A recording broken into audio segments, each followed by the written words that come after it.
हे मेरे पुत्रों, पिता की शिक्षा को सुनो और समझ प्राप्त करने में मन लगाओ, क्योंकि मैंने तुमको उत्तम शिक्षा दी है।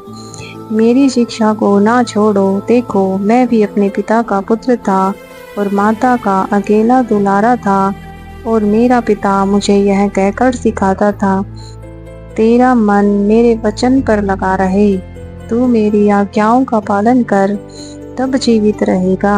बुद्धि को प्राप्त कर, समझ को भी प्राप्त कर, उनको न भूलना, न मेरी बातों को छोड़ना। बुद्ध को न छोड़, वह तेरी रक्षा करेगी। उससे प्रीति रख, वह तेरा पहरा देगी। बुद्धि श्रेष्ठ है, इसलिए उसकी प्राप्ति के लिए यत्न कर।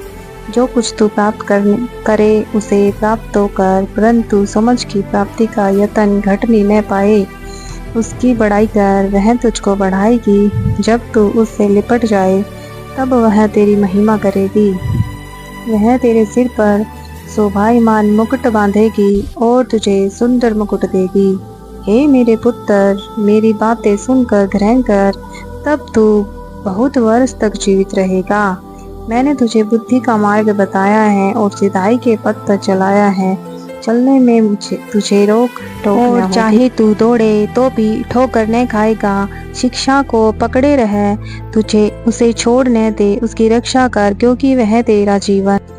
दुष्टों की राह में पाँव न रखना और न बुरे लोगों के मार्ग पर चलना।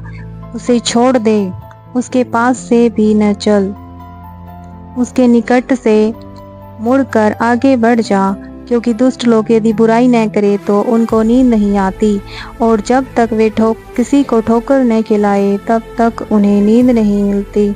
वे तो दुष्टता से कमाई हुई रोटी खाते और उपद्रव के द्वारा पाया हुआ दाख मधु पीते हैं, परंतु धर्मियों की चाल उस चमकती हुई ज्योति के समान है, जिसका प्रकाश दोपहर तक अधिक अधिक बढ़ता रहता है। दुष्टों का मार्ग घोर अंधकार में है, वे नहीं जानते कि वे किससे ठोकर खाते हैं।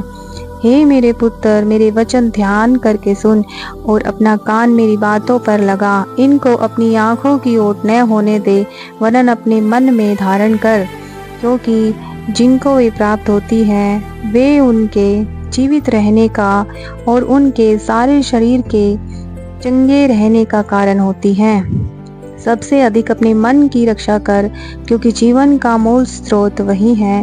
टेढ़ी बात अपने मुंह से मत बोल और चालाकी की बातें कहना तुझसे दूर रहे। तेरी आंखें सामने ही की ओर लगी रहे और तेरी पलकें आगे की ओर खुली रहे।